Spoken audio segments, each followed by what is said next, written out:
Pierre, spéculer sur les voitures de collection. Ça a eu payé, ça ne paye plus visiblement. C'est ça l'idée.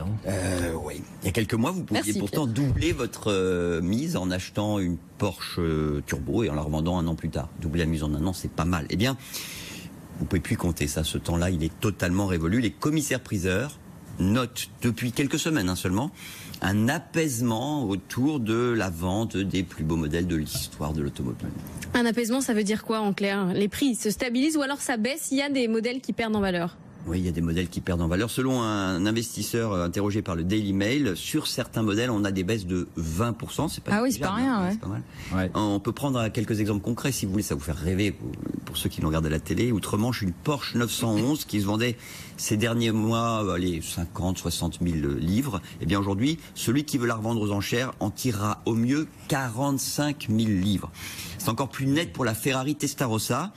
C'est un modèle dont la production a été arrêtée en 96, il y a tout juste 20 ans.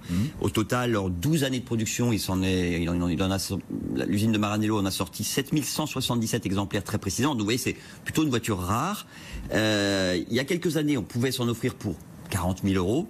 Et puis, ces derniers mois, on avait vu des prix totalement dingues, du 150 000 euros pour la Ferrari Testarossa. Bon voilà, depuis quelques semaines, on est revenu à des niveaux plus raisonnables, c'est 80 000 euros. Mais même sur les voitures très très rares, il y a moins de spéculation, c'est ça finalement? C'est une bonne question, parce que si on en croit les experts, les voitures que les passionnés rentrent dans la catégorie des supercars, les super voitures. Alors là, franchement, ça va rester à des niveaux très élevés. De quoi on parle? Par exemple, de la Lamborghini Countach, je sais pas comment on prononce.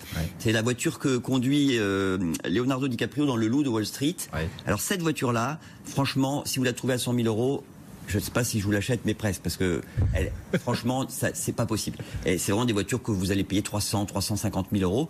Et pourquoi? Parce que les propriétaires, les rares propriétaires qui en ont, ne sont pas prêts à la brader. Voilà, ils préfèrent la garder plutôt que de la brader. Mais une voiture de collection, c'est pas forcément qu'une Porsche. Il y avait aussi des 205 gardées dans un garage. Oui, ça peut être des voitures un peu oubliées. Ça peut être ce qu'on appelle les young timers, c'est-à-dire des voitures qui sont les voitures des débuts, qui n'ont pas connu un succès énorme et puis qui reviennent comme ça, qui sont un peu plus rares. Le vintage. Voilà, le vintage. Patrick est intéressé, je sens, par ces voitures. Ça vous dit, voilà, un petit avis. Deux chevaux. La 2 chevaux à 300 000 euros. C'est rare. Oui, non. Allez savoir, on en reparle dans quelques années. Merci Pierre, bfmbusiness.com bien sûr pour retrouver cet article plus d'autres.